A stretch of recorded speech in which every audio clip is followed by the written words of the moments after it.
到世界赛的话，我觉得就是自己最大的努力去完成这次比赛。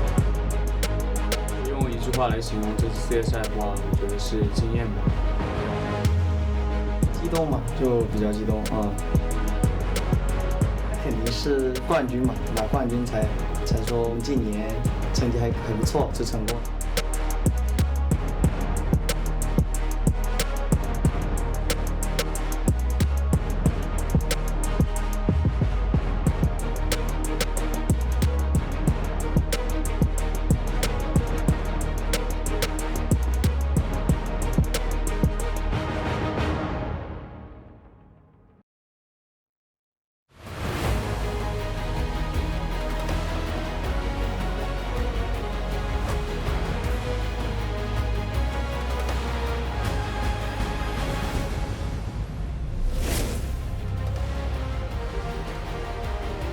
Welcome back to the caster desk. We are here to talk about the next two teams on stage. We switch groups. We start talking about J Team on the one side, FunPlus Phoenix on the other. We heard a few words from FunPlus right there. To me, one of the top 3 teams to win Worlds this year. Yeah, and I think some people's favorites. Like, Sure, just throwing absolutely. it out there. The LPL is such a dominant region, and this team has been able to just sweep through the competition this summer.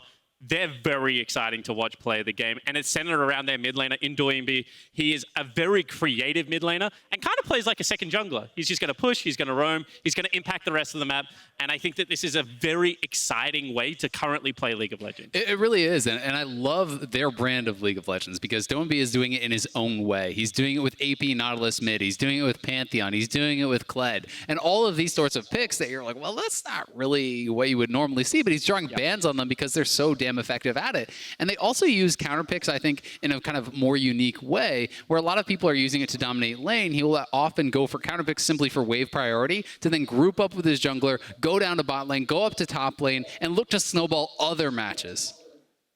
All right, well, that's going to do it for us. We've got the teams introduced. Trevor, please take it away.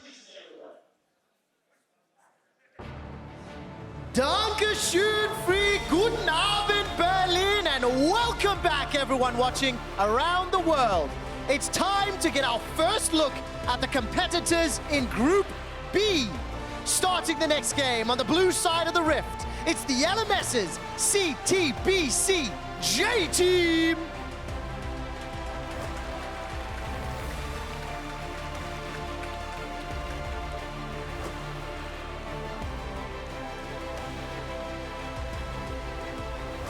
In the top lane, Rest. Jungle, Hana. Mid, FoFo. Bot, Lilv. Support, Koala. Coach, Refrain, and substitute, Anand. They'll be facing off against the #1 team from the LPL, FunPlus Phoenix.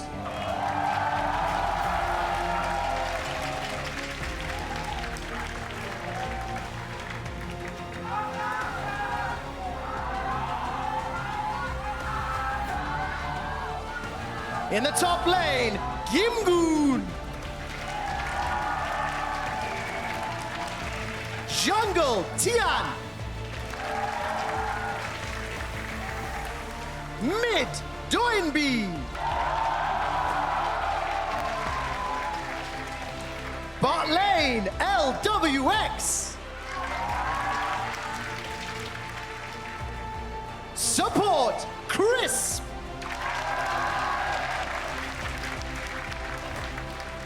Coach Warhorse and substitute Xayah.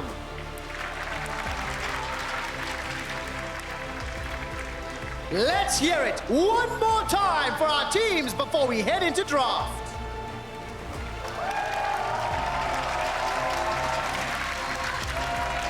That was cleaner.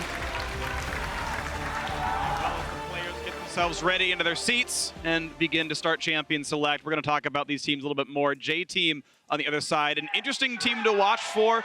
do want to point out, first things first, this is essentially the same org that was Taipei Assassins way back when, the 2012 world champions. FoFo himself even wore a TPA jersey back in the day. So long-term org in one way. And long-term player in FoFo. Like, he's played like 504 games for this organization, something like that. And he is a player that is very much an explosive player if he gets the game in his advantage. However, a lot of this J-Team advantageous situation comes from better laning than their opponent. And I think that they are still rather slow and methodical and deliberate, and all those yucky words we don't like to describe modern League of Legends, right? Yeah, you know, I have been hearing that they have been performing incredibly well in scrims, which is making me pretty excited to see how they perform on stage. But when you look at their LMS performance, you talk about their laning, and normally we think, okay, great laning, that means lots of, kills and they take the turrets. Well, no, they actually don't really take very many turrets. They don't get very many kills, but they come out with CS advantages across the map, and that is how they actually establish their gold leads. And the question is, are you going to be able to pull off that sort of playstyle, or do you have to adjust when you're going up against some of the absolute best laners in the world? Yeah, absolutely. And I think that the one difference in their playoff series was when they started to go towards the Pyke. Pyke was a really good pick for Koala. This is a guy that was at Worlds last year for G-Rex, and he is one of the players that can be a little bit more fluid around the map and impact early fights. And I feel like that's going to be crucial if they're going to have a good performance here against FPX, because FPX should know G-Team quite well. Warhorse is their coach. He was a coach of the Flash Wolves. They used to smack around J-Team all the time when they played in the LMS, right? This is a team that has been trying to make it to Worlds for multiple years now. And I think FunPlus, we'll talk about them in all these creative ways. You know, their early game, their mid laner that plays crazy stuff. But at the end of the day, they still have the great backbone of FPX 2018, which was just a really good team fighting team. They've got LWX, they've got GimGoon, and both of these players will just play big scaling picks like the Gangplank and like the Kaiser, and they can take over lane. Yeah, I mean, LWX, they call him a shotgun in the LPL because he is not afraid to dive in, into the back of these fights and absolutely take over team fights. He's one of the most aggressive late game team fighters that I think you are going to see at this tournament. And, FunPlus is an incredibly frightening team, also largely in part due to their snowballing, right? This is a team that is 25-1 in the LPL with a lead at 15. When they get any sort of advantage, it feels like the game is over. And this is, the kind of things that pros are telling me from playing against this team. It feels like one person anywhere on the map messes up, you lose. Yeah, absolutely. And I think the stat is something like if they're 1,000 gold ahead at 15, they triple it by the time it gets to 20. They're just insane. Yeah, the stat is basically, on average, they triple their gold lead. No matter what that lead is, they'll triple it. So they are massive in the mid game, and FunPlus, again, many people's #1 team at Worlds right now for things like that. Yeah, and I think that this is a team that people are going to quickly fall in love with, despite if you haven't seen them, because in every role we're going to be throwing out, unique characteristics. And I think the last thing I want to mention is how well they dive turrets early. This is a team that doesn't need level 4 or level 3. Most of the time, like we saw at Rip Rivals, like level 2's enough for Doinb to be under your bottom lane turret. So I think that they can set up plays much quicker than other teams. And execute much quicker because there's no hesitation, right? A lot of people will talk about, well, if you know the dive is coming, why can't you prevent it, right? It's because they give you no time. There's no hesitation. They're going to be 4-man flashing on you and immediately killing someone off before you can actually turn around to play. But on the other side, certainly FoFo looking to get things done here for J-Team. He is the standout player. And Doinb, while he is an incredible mid laner, he's less known for his laning. And that is where, if you are J-Team, I think you are really hoping that you can start to get some advantages. We'll see Nautilus grabbed off the plate first of all, likely a support pick. We've seen him go elsewhere as well, as there is the Xayah. There's what we were expecting LWX to play. Ult into the back line, take out the carries himself. With the rest of the squad setting up, and Tian, incredible jungle. We'll see what he's going to grab for the squad. Yeah, and I would expect to see that they just very much prioritize some form of shoving bottom lane. We've already talked about the fact Nautilus has been taken away. That is one of the best laning matchups for the Kaiser pairing. However, second time we could potentially see Galio today, and it certainly fits a similar build and also can lend to that mid lane dive as well.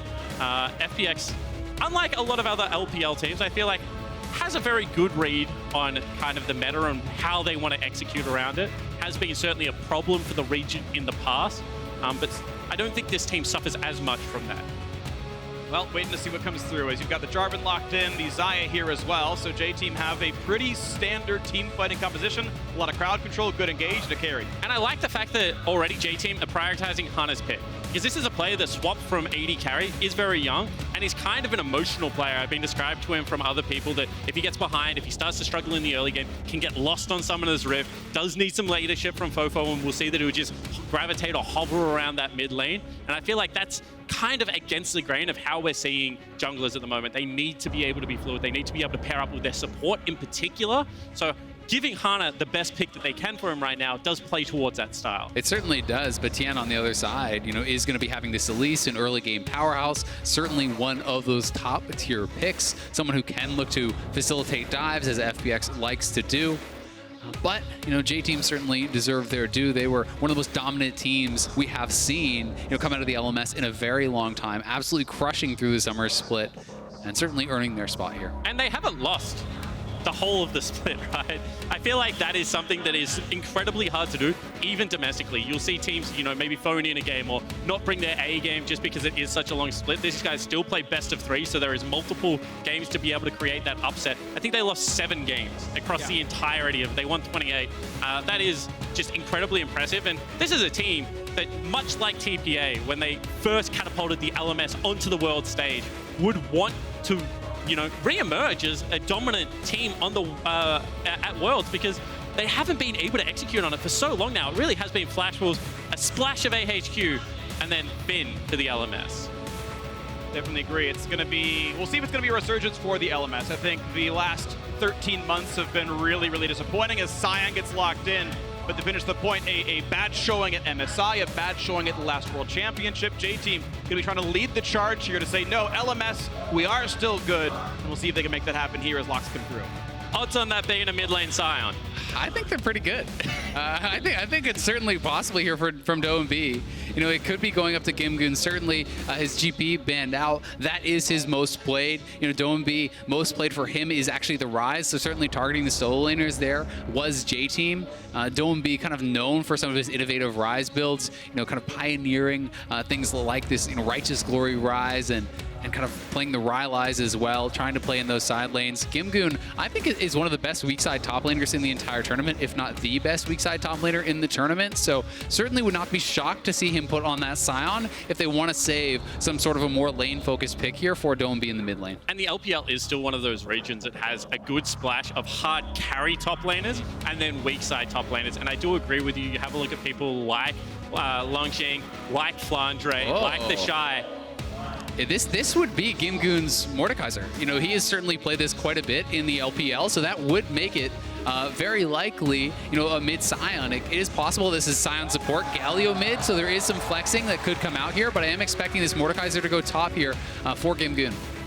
Well, exciting draft ahead onto this one. Pretty strong team fight comp for J-Team with an Akali there for some extra textures. We'll see if FoFo can do a lot to carry. Meanwhile, FunPlus Phoenix, 20 seconds left still to switch things around if they want to. There's maybe the Sion and Galio swapping, but mid Sion is an LPL special, honestly.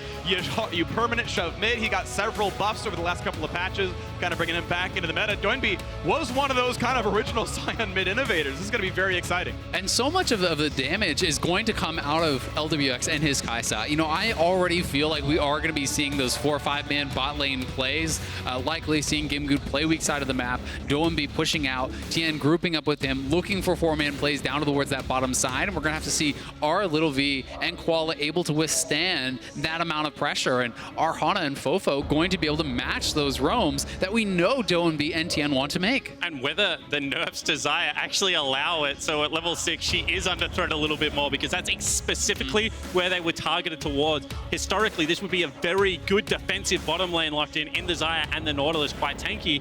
But I have the feeling, we keep building up towards it. It'll be really embarrassing if they go top all game now. But that is certainly how FunPlus likes to play.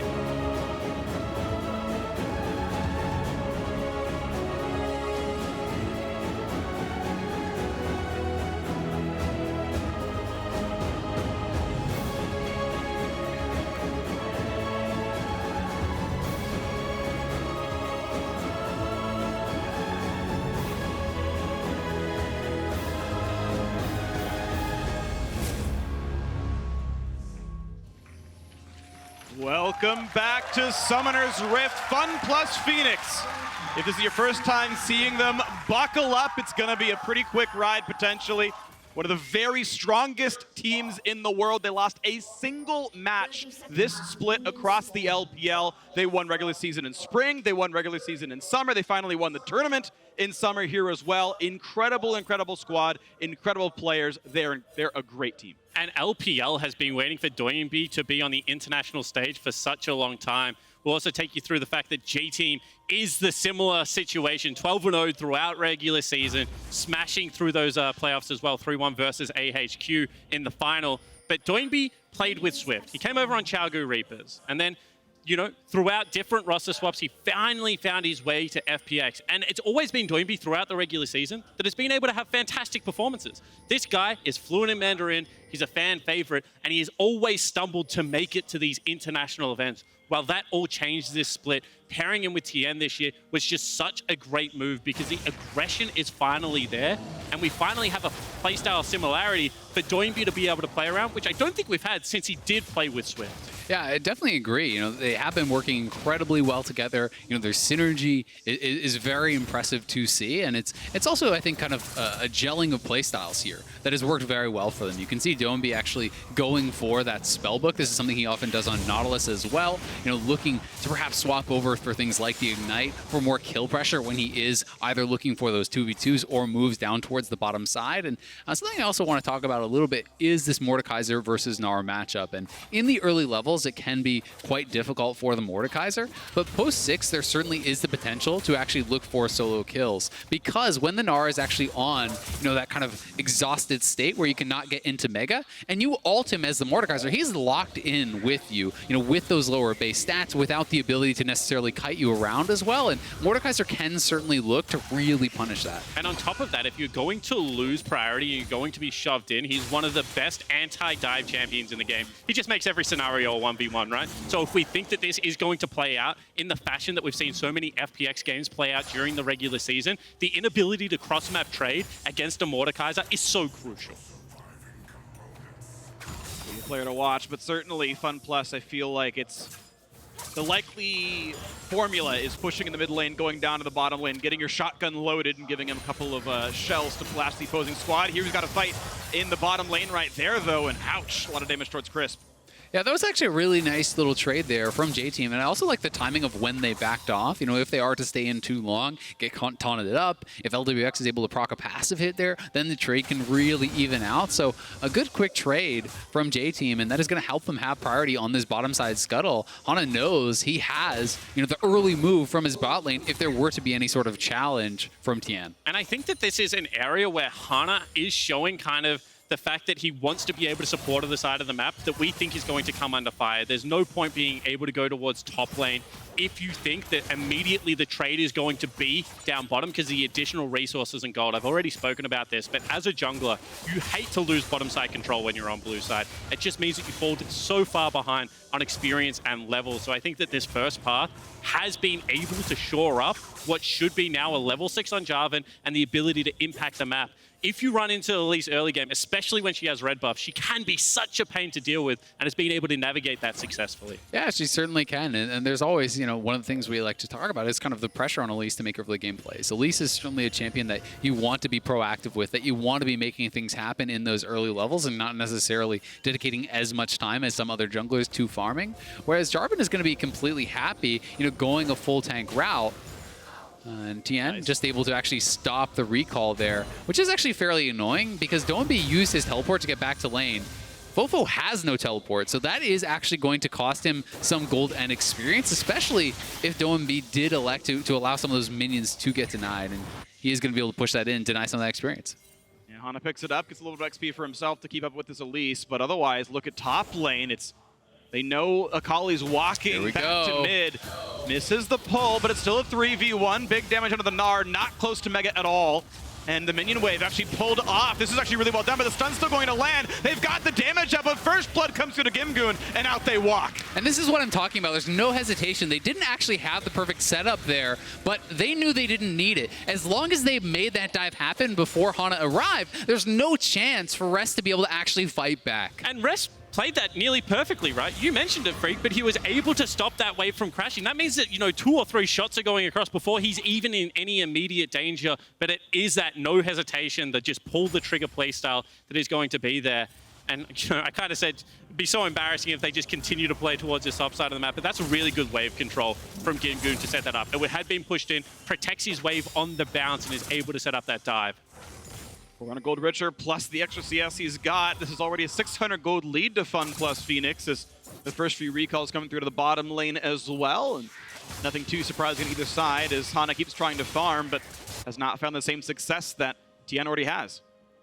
And I'm going to be really interested to see where Doinb actually does elect to go with this build. If it is something like a Sterix Rush, which we had kind of seen from solo queue in the past with these mid Scions, I wouldn't be too shocked. And it does actually add quite a bit of early game damage and tankiness. Certainly not as much in the later stages as something if you were to rush like a Randuin's or whatever, sure, but can be very, very powerful. There's 2 really good mechanics that make Sterix great on Sion. The first of which is he has really, really high base AD, so just the attack damage it grants is very high, and his ratios are good, and that's all fine and dandy. The other half, though, is the entire point of the Sion kit is the extra health you gain with your W through the passive. It's bonus HP, which is what the shield scales off of. So it actually double scales the W passive because it's 75% bonus HP shield, and he has more bonus HP than any other champion in the game. And he hits turrets real hard with it. Yeah. One of the things that Sion is able to do with that Demolish proc, it's just destroy turrets. You can ult them as well if you really don't need the ulti. It's just a couple of strange mechanics built into an otherwise fun champion. I mean, it's still fun for the Sion. Yeah, it's great. Demolisher. What else now, you got? Round 2 into the mid lane. He's got a big hammer. He's also a choo-choo train. Any other fun Sion facts? Which the LP has been known for, with great trains in their compositions. And now another fight in the bottom lane. Big hit, though. This is LWX forced to run away. Ignite is on him. He's already burned Summoner Heal. Second root's going to come through pretty soon. Here comes Tian. Cooldown, and this could be a gank. But both junglers now spotted. Out they go. Low health bars on both sides. And this is what you were talking about, Xayah. That elongated trade there. It looked like it was very heavily in favor. However, as soon as the spell rotation comes out from that Galio, it swings back towards the Kaiser. That 5-hit passive is something you very much have to play around in the laning phase. And I think that, just a little bit of an overstay, an overreach there. However, still a fairly even bottom lane. And it's also going to be something you're going to have to track in team fights because there's so much CC to actually add stacks of the plasma for the Kaisa come 5v5 time. Between the Galio knockup with the ultimate, the taunt, the Justice Punch, multiple knockups and CCs there coming from the Sion as well. It does become very, very threatening, and it's actually a lot of extra damage being added in for this Kaisa. And typically when this is the kind of comp, you want Kaiser to be able to build AP. However, the flexibility in it means that with, so many ability power threats on the map, this is a very easy flex into the old AD build there for LWX as well. Early Dragon started up here. Feel like they don't have complete control over their waves, and FoFo has sacked mid lane right now to rotate first to it. And Tian walks away. A big root, though, on the bottom side. They pull him right back in. This could be the death for Chris, but he's able to jump away just in time. Stays away at 200 HP. Yeah, and Doinb is coming down. You have to remember, GimGoon has TP advantage. That's why they're starting this up, because Rest cannot join. So you can see him backing off, and he's now going to TP in here. 5v4, guaranteed numbers advantage. He comes in to fight the bottom lane, and now it's just, on the backside is J-Team not going to try to steal it. There's a spike coming through. FunPlus Phoenix, sub 9-minute Infernal Drake. And I like the fact that they can test softly enough that they make GimGoon burn the teleport. But then as soon as they see it, they just back away. They equalize that. They're going to trade for some turret plates in the top lane. And this is what we expect to see out of J-Team. They're not the explosive team. They want to just continue to lane and drag this game out. But you still have to keep the other team honest and make them burn those resources. Yeah, you definitely do. I think it was well played from J-Team, from their position to actually force out that teleport. But at the same time, certainly well worth it here for FunPlus to be able to grab a big ticket dragon like that Infernal and utilizing their teleport advantage to great effect. Yeah, overall cost is about 300-ish gold and 300-ish experience as the plate and the 2 waves are lost. I will still take Infernal Drake for that, don't get me wrong, that's still a positive, but J-Team make them punish about the maximum they could have, 2 full waves. And the thing is, you just have to, be honest about the mistakes you made 3 minutes ago. I got dove top lane, I had to burn my teleport, otherwise the laning phase was going to be over. And the way you do that and not snowball the mistake is don't, try and cheat off the wave and come down and join the fight. You're already behind, and then, they just stay top lane, they start taking plates, and they really start to strangle out of the objectives. And that's what I think that J-Team will be able to do.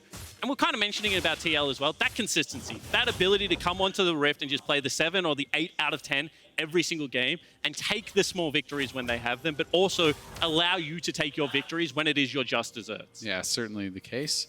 And we are seeing, honestly, a pretty close game, all things told. You know, FPX certainly has not been able to completely ramp up the early game. The laning has, for the most part, been going completely fine here for J Team. Yes, there was that one dive on the top side, but FPX have certainly not snowballed this out of control by any means. The Jarvan is post-level 6, you know, sitting on a completed Cinderhulk, so he's going to be feeling pretty happy about that. And Doinb just going to drop the Ignite, start cycling through the spellbook. Yeah, that's the old Reginald tactic, you know, the additional 5 AD and AP they're going to come across. But I think a lot of this early game is because Lilv and Koala are outperforming LWX and Chris so far. Multiple trades, multiple summoner spells have been burnt down there. And you can see now that Tian wants to impact that side of the map because he has spent his full last rotation down there. But this is a very impressive start to the game from G Team's bottom lane duo. And now they're going to all walk together through this side of the map. Support, mid laner, and jungler all push in and look at the Raptors, look at the opposing wards, and walk that one back. No great offensive items yet for Rest, but is trying to continue to push in the top side as Ninja Tabby helps keep GimGoon alive up there. Koala walks through his own jungle, and it's spotted by wards the whole time. Looks like this will be easy enough to take down this Rift Herald as well. Yeah, and as we are kind of sitting in this slower game state right now, we can talk a little bit about how these compositions may play out in the later stages. And I do think, when you are looking at J Team and you have things like the Akali, like the Gnar, you are looking more heavily to the side lanes, trying to split up the map, trying to keep this composition spread out for FPX, who really is going to want to kind of establish these battle lines with all of these tanky members in front of the Xayah, protecting her, enabling her in these team fights. And J Team wants to try to spread you out and make picks and make skirmishes happen in smaller numbers. So then you have to look at the ability to force, and what better tools than a Sion and a Galio ult to be able to crush the 3. I think the strength of this 3 from J Team is that Xayah's through damage on minion waves is actually quite high for an AD carry. It's something we used to talk about for champions like Victor, like Xayah, and the ability to leave the feathers behind is a very good anti-dive tool as well. So certainly one of the better defensive 3 options available up there with Ezreal, but I do feel like there are enough tools to force on that mid lane. You see J Team wanting to play through the bottom lane. Herald summoned very quickly. They want to make sure Lilv gets the gold here in this one. Should take at least 2 plates. A little bit of injury on that turret. Hana's going to share a little bit of it here as well. But now there could be a fight in the river, and it's not going to be anyone getting the plate gold, but there's still a fight going across. Giant knock-up. Koala's going extinct now. Takes him out, and that's going to be this Herald getting nothing gained. Yeah, remember, ladies and gentlemen, treat your koalas with respect. That one has been firmly placed on the ground at this stage, and that was just, once again, decisive play, because look at how J Team had the map set up. They have teleport advantage. They have the ability to generate a 5v4. Hold that thought, FoFo. Not in trouble, no ultimate available there for Doinb. So everything there looks like it's J Team setting up on the correct side of the map, but that decisiveness, that ability to pull the trigger straight away results in a kill, and the Rift Herald being wasted there. Yeah, I mean, they do still get, a couple plates, so it's basically evened out on the play, Well, it's damage dealt, but no one was in range for plate gold. Yeah. So yes, the turret is injured, that's fine, but that's 320 gold left on the table, not picked up, do not pass go. And a nice smite makes Tian also take away the red buff, so 1,600 gold lead, almost 14 minutes in. And this is also setting them up very well for this next dragon, right? The dragon is spawning in 10 seconds here. If you are trying to look for the hard engage, you are trying to look to be the ones that actually start these proactive fights, then certainly the Cloud Dragon can be very beneficial in that regard. And generally when you play 4-1, someone has to catch their way very deep, right? You're expecting the tier 1 side lane to go down, and then someone like either the Sion or the Mordekaiser to have to just sprint between these lanes. Most of the time, there's a lot of control on that side of the map. You do have to go the long way. So I think that this isn't a dragon you would certainly want if you're FPX. On the flip side, it's kind of a win more asset right now for J Team, because they're going to be the team sitting in that 1-3-1 for the longer period. Attempt for the Cloud Drake right now, gonna pull in. This could be Koala sacrificing himself just to prevent a smite, and he'll at least guarantee the Drake goes over to J Team. Stopwatch burned, and oh! The solo kill for Lilv. I'd be okay with that trade, but now the fight might continue. Galio over the top now as well. No knockups yet for Chris, but still, the fight going in. They're gonna knock down Hana finally, but it's traded back by FoFo. Now the fight can use towards Koala, but Chris doesn't have the damage. Lilv chasing him down. He flashes, but why? There's no way out. J Team take the fight 3-1. They get the Drake as well. And the disrespect from FPX there, they did not have the teleport advantage again, and they still go for the contest. This time they're not able to make the decisive play. The team fight is split, and J Team make them pay. And so much of it is about that outplay from Lilv. He actually hit the root on LWX as he was looking for the ultimate, and you can't actually ultimate when you are rooted up there, so he got burst down. And it's really all about this fight on the side because we talked about how important the Xayah is for this team. LWX just walks straight into Lilv, looking for that 1v1. The root comes through, the heal goes out, but he dies before the root expires, meaning he can't get the ultimate shield. And J-Team playing this out well. And this is a part of the fight that you would expect Xayah to be flying into the backline, looking to clean up, but not available. Teleport had already been channeled, and you can see GimGoon can do nothing but push topside in. So it is a genuine 5v3 at the meaty end of that team fight. Yeah, it certainly is. And when you're looking at, the strengths of Sion and Galio as a Tian for the invade finding Hana. Oh, that's not going to be easy. Poor Jarvan taunted back in, and Tian grabs the goal into that one. Brings the game a little bit nicer for the FunPlus side, but at 50 minutes, that was only a 500 gold lead in this game. They did not crack the early game open as much as they would have liked. And I do want to draw attention to where Koala is, sorry, Freak, because he's still down bottom lane, and this is an area that I have criticized the LMS teams. Their lack of fluidity, they do sit in lanes, right? I was speaking to Raz Frostgurun, and they were saying this is the best kind of LPL support lineup they've ever taken to Worlds. You've got 3 world-class supports for the first time, and Chris showing the fact that he is willing to just leave LWX down there to farm, team up with Tian, and create something on the flip side of the map. And they do get that kill, but it does cost them a turret on the bottom side, so J-Team trading back and forth very well here, and you're seeing FoFo, when you do hit that Gunblade in a tank matchup, it's really difficult now for the tanks because even with this Derrick's, this more aggressive build, Doinb simply can't really outpace the healing that FoFo is actually putting out with this build. And I feel like that was one of the biggest changes that people slept on for new Akali is how well she deals with side lane tanks and how hard it is to return damage onto her as the tank in that matchup. And as the lane is going to get longer, that's when Doinb is going to have to start ulting away, start burning resources that he wants for the team fight. So I think that, at this stage of the game, and I was saying it about down one last time around, when you're at your item to item and a half in a 1-3-1, you have to be able to take gold objectives. There's no point just sitting there and allowing, the traditional comp to get towards 3 items because you will most likely lose. And this is, again, the exact same scenario. They've got so well to this part of the game. It's only a 1,500 gold deficit, which against FPX I would certainly take. They need to now be able to push through objectives and take turrets. A couple of interesting things worth noting is with the stone plate done for Doinb, I want to point out the item is not efficient if you're going to 1v1. It only doubles the armor MR if you're around 3 opponents. Otherwise, you're putting a lot of gold on the table doing nothing. So he's not really well poised to do that 1v1. And I think it speaks to what they want to do, right? He knows that this composition is to team fight. He doesn't want to play to the 1v1. He doesn't want to be sitting in the side lane with the Akali, so he's going to build for the 5v5, and we're going to see FPX looking to set up around objectives and looking to force, J-Team's hand, make them come to him.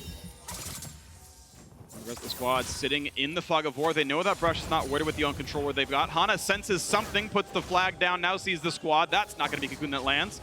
Look to the sweep, not going to get anything as Crisp's side, and looks like they can walk away. Ward comes down. But you can see, whilst we've been talking about how this is a period of strength for J-Team, both of their side lanes are currently back behind the river. They're not in a position to be able to be proactive on the map. The only area they have push is mid lane due to LWX. However, Doinb now potentially being collapsed on. However, the rotation from Crisp and Tian is always just right behind the mid laner of FPX. Exactly, and that's one of the things that really complicates this kind of side lane play for J-Team is you always have to be tracking Crisp. This Galio ultimate can turn around any potential 1v1 or even 2v1 in certain cases, so I certainly have to be tracking him very, very well.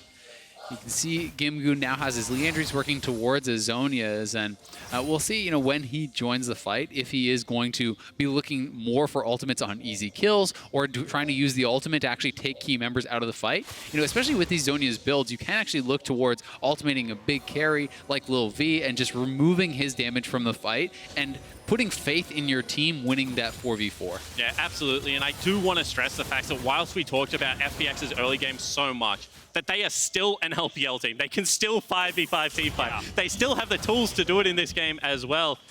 And this is, LWX has been attributed more towards a Deft or a Name style player. He's not known for his laning prowess. Sure, he'll get the shove in matchups, he should. However, his late game and his skirmish potential is insanely high.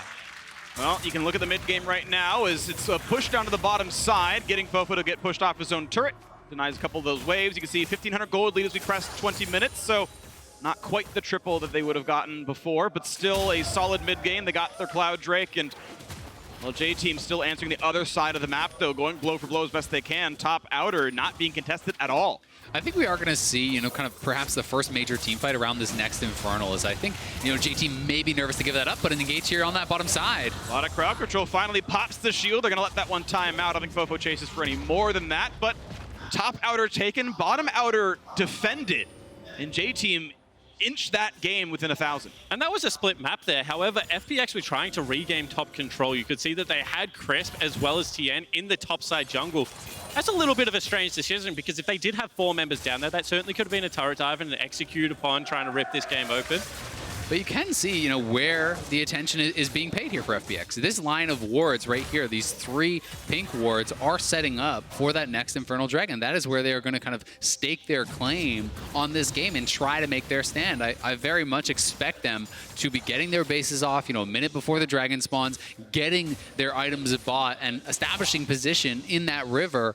And then J-Team is forced with a decision. Do you go into an established 5v5? Do you try to trade for a Baron? Do you just ignore it altogether? And that's going to be, I think, a really momentous part of this game. And it's crazy, because I feel like we've gone back in time, because we're talking about, you know, how you set up around these key objectives. So much of League of Legends this year is about how quickly you can set up, the fluidity of the map, say, catching people in transition, being able to just generate skirmishes and team fights. And that's why so many people said the LMS doesn't have a chance at this world. They play too slow. They're the old Korea, and Korea doesn't even play that way anymore, right?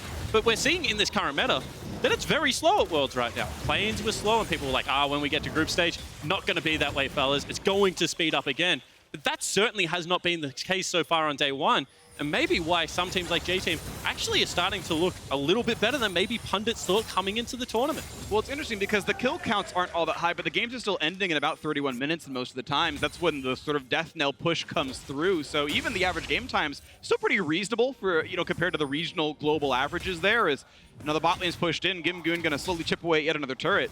And to speak a little bit more about that, you know, I'm going to be interested to see, you know, is this teams trying to play a little bit more carefully in the opening games, you know, working through a little bit of stage jitters, getting comfortable here, you know, in their first games at Worlds? Or will that maintain to be the case, you know, throughout Worlds? Because we have seen so many times in the past, you know, we come into Worlds, people think they have a read on the meta, and it changes again, and teams bring out surprise picks and readjust, and everyone has to be able to keep up. And that is why sometimes you are seeing, you know, certain teams have way more success in the early weeks than the later, or a lot of success in groups but then fail in knockouts. And I'm going to be so interested to track that throughout these coming days. Yeah, going to be really compelling to see who does what as time goes on. These teams don't play each other very often across the world, and now they get to put it all on the line to see what your year comes down to here at Worlds. And well, it's still a minute 40 on the Infernal Drake, but Baron being, at least the vision being somewhat claimed by FunPlus. And I think FunPlus actually have a surprisingly good Baron take, because they have multiple members that can tank it, as well as Elise, Leandry Torment, and Kaiser just destroys the objective in general. So this is going to be a part of the area that J-Team cannot play indecisively around. If they think that FPX are on Baron, they are going to have to check. Because, you know, if this composition gets Baron and your win condition is 1-3-1, all of a sudden that just goes out the window for the, you know, the duration of the buff. Yeah, exactly. They group 5, they can force dives, and we are seeing these recalls all come through for FunPlus, you know, as expected, about a minute before. You know, Zonia is completed now. We're seeing, you know, Tian go back to base, and they are looking to really ramp up for this potential Infernal Dragon, and we'll see which team can get the setup down first. I'll have to cheer for things other than awards pretty soon. This Drake spawning in about 48 seconds, and the gold is still very close. I want to point out 700 separates these two, which, to be honest, is surprising to me. I thought this was going to be a fairly one-sided affair. FunPlus Phoenix thought was going to be far above J-Team. The LMS had been very underwhelming for the last year, and J-Team going blow for blow. Yeah, and I mean, this is a group that was kind of on paper being looked at as a very weak group. It was supposed to be FunPlus, and then, you know, all these other 3 teams maybe fighting for second, right? But FunPlus guaranteed first, and J-Team's certainly showing us that they could compete with FunPlus and, you know, perhaps even take the game, which really would open up the group to be anyone's. Yeah. Would be the surprise of the day, to be sure, as now we have the Drake spawning in 6 seconds. But first, a ward does go down, but there's Cocoon. There's damage towards Koala. Now a poor defensive Scuttle Crab will die as well. Basically also a ward. It gives vision. And you kill it, and it can't defend itself. Are you asking for a cheer free? I'm not. I'm just pointing out what the crowd has been doing.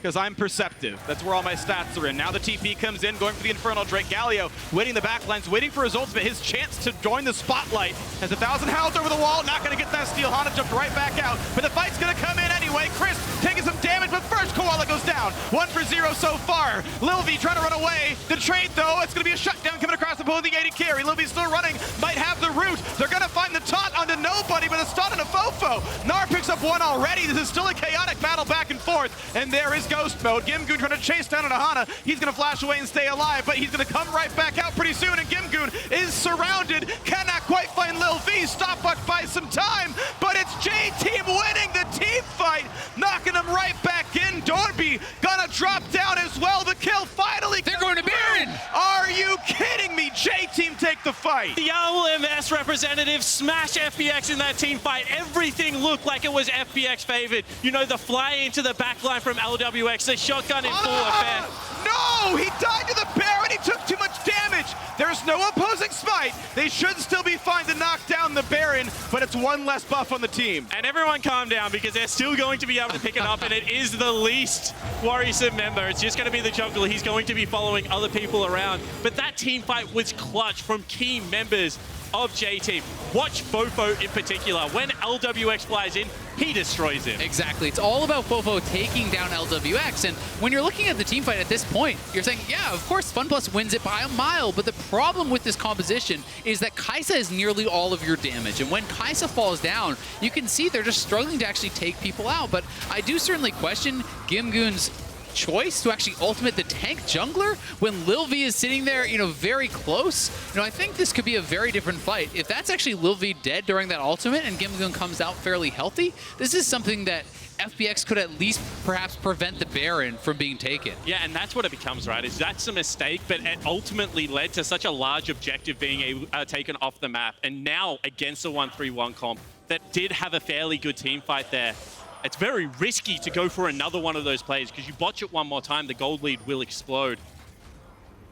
Is that right? No, I don't think that's definitely not right, because Xayah definitely got some damage off. Galio definitely got his E, so it's okay. Regardless, though, it was still pretty massive from a lot of really big members on J-Team here. You look at that game, 3,000 gold lead, Baron buff on, I believe, 4 of them.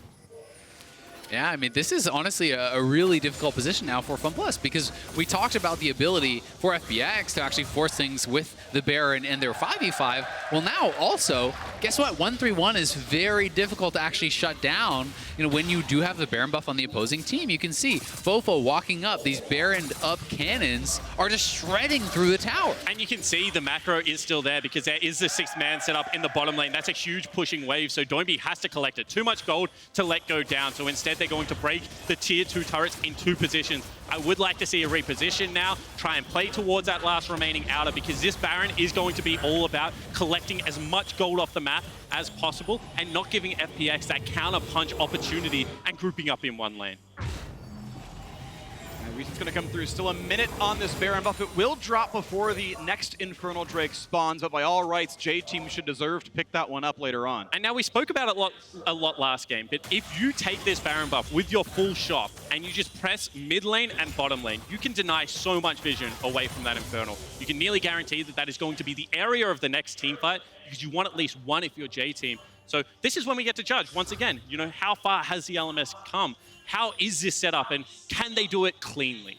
Yeah, and can they actually deal with LWX, who has built up the Phantom Dancer now, so a little bit more survivability for him, trying to actually withstand the onslaught that is going to come from FoFo. And, you know, perhaps if FoFo is the main threat onto LWX, we could see GimGoon actually using his ultimate to just remove this Akali from the fight. If the Akali is going to dive, you know, so brazenly back onto your Xayah, simply ult the Akali, remove that from the fight, and look to take these 4v4s. And these are the kind of plays that I want to see FPX actually pulling off if they are going to claw their way back in. To be fair, I think that it was more LWX brazenly diving onto FoFo than it was FoFo diving onto LWX. So not much GimGoon can do in that situation. Doesn't have the mobility of, say, a Kaiser in this fight.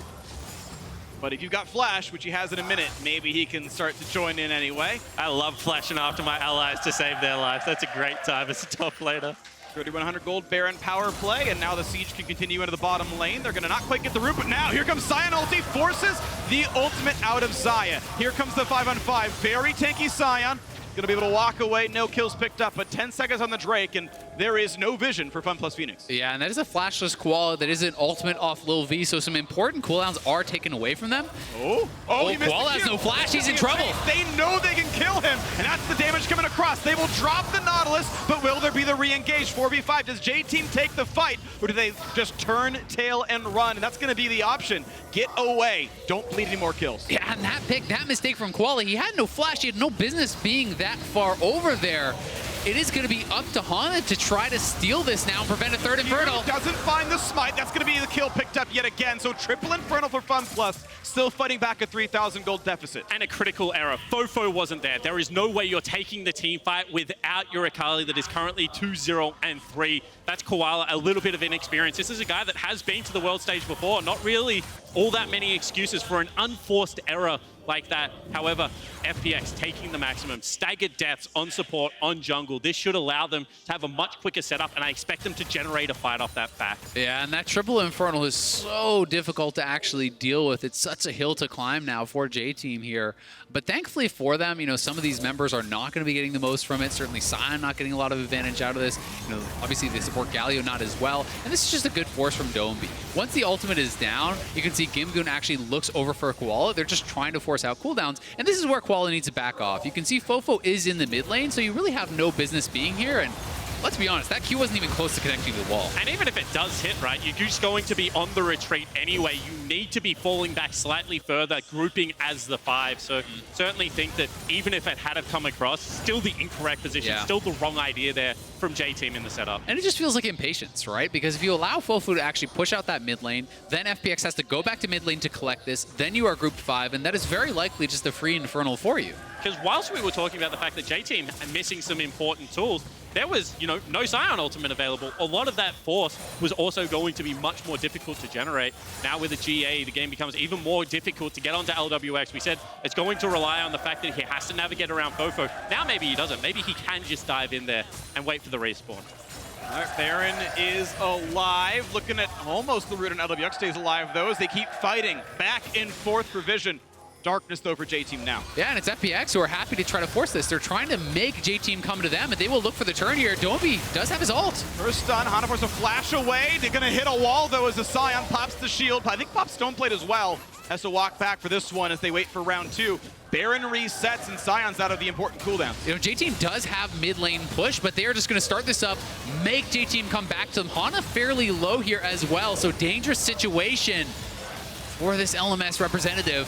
No flash for the Jarvan. They only have to watch the EQ. They find FoFo. Half HP takes the heal. Still looking for the fight, though. Half HP on Baron, though. They're still hitting it. Half the team is stuck in the pit as J-Team can corral them in and look for the fight. Here comes Galio over the top. Who is going to land the smite for this one as the fight goes to the front side as well? Doinb taking a lot of damage. Very, very tanky. 1,800 on the Baron, and they're not killing it. FoFo finds the kill. He's alone in the pit. If he can find his jungler, they can do it. J-Team picking up the kills. They pick up the Baron against Triple Infernal. They take the fight. The absolute disastrous Baron there for FPX. Why were they trying to force that heavily? Their AD, their only real source of damage on the Baron, is out of the pit, and they stay on the Baron. J-Team corral them, and they are going to take at least an inhibitor here, if not try to push for the end. It's only a tank available. The GimGoon doesn't have the best wave clear. They can just look to push through here, I think. Yeah, I think they can. Like at least the inhibitor. We'll see if they can take down the game as well. 5 seconds on the Galio, another 10 on the Elise. They're going to try. They're right now. They hook on in. Doinb is very tanky. The turns at half HP. The Gnar. He's going to try to pick up one. They will knock down one. But the fight continues. FoFo very low. Lilv almost dropped as well. The taunt in for Galio. But the turrets are gone. Can they win the team fight? Here comes LWX. But here's the squad. LWX armed to the teeth, trying to take down. Does grab Koala, damage towards the next, but it will be survival. Survival for FunPlus Phoenix. Yeah, they will live for at least one more fight. Rest now going to be chased out as well. More gold funneled into the Kaiser. However, open Nexus. Baron still available on one member, and a terrific team fight means that J-Team is so close to closing out this opening game. Yeah, they really are, but I mean, we have to really criticize this Baron take from FPX. Look at this, LWX and Crisp are now out of the pit. Why are you staying in the pit here? as FunPlus. There's absolutely no explaining this. Then LWX separates from the team entirely, walks around on the side here. GimGoon is flashing out as he's going in. Nautilus Ultimate is still available, so not only are you going to lose your life, you're going to lose your GA. This was a horribly mismanaged Baron take from FPX, and the LMS representatives this close to being able to actually close out the game. And you can see that Doinb tried to open the avenue for LWX to be able to re-enter the fight, but the other members were crowded towards the back of the pit, which meant that they were just split up, and this is going to be the retake of the Nexus turrets. And impressive thing here is the coordination, you know, making sure the turret falls down before you turn for the rest of that team fight means the objective is taken, even if you do get chased out of the base. We gotta look back to live though. The Elder is up, and that's triple Infernal. If you grab the Elder for that, that is gonna be insane. They're TPing in for it, and it will be a force. 5,000 gold difference, Baron buff on one member, as we're going to see this fight break out right now. Triple Infernal, of course, still a lot of stats. We'll see. Nice stun comes in for Doinb. It's going to be Lilv forced backwards, has to get away, does stay alive, no knockups there, but 1,000,000 damage takes down LWX. A second kill coming across as well. FunPlus Phoenix in a 2 versus 5. You have to believe they can't do it, as now the kills keep coming through. J-Team just destroying everyone they possibly can. There's no Nexus turrets available. There are no champions left alive. The biggest upset of the day, you have to believe. J-Team pushing it right down mid. No one can stop them. J-Team are just going to take the game against FunPlus here. A huge tournament favorite coming in. It was supposed to be the easy group for them, but J-Team are going to beat them. What an incredible result. J-Team takes down FunPlus Phoenix. And around key objectives, the LPL representative forced team fights, and J-Team won every single one of them. And I honestly can't even remember the last time I saw a team with Triple Infernal lose the game. Triple Infernal is generally an insurmountable lead. Not only did they lose, they lost with that. And this is an FPX that just did not look like they were ready to play here against J-Team. And I'm so sorry I called LWX Name, because I haven't seen an 80 carry have so many clangers in a game.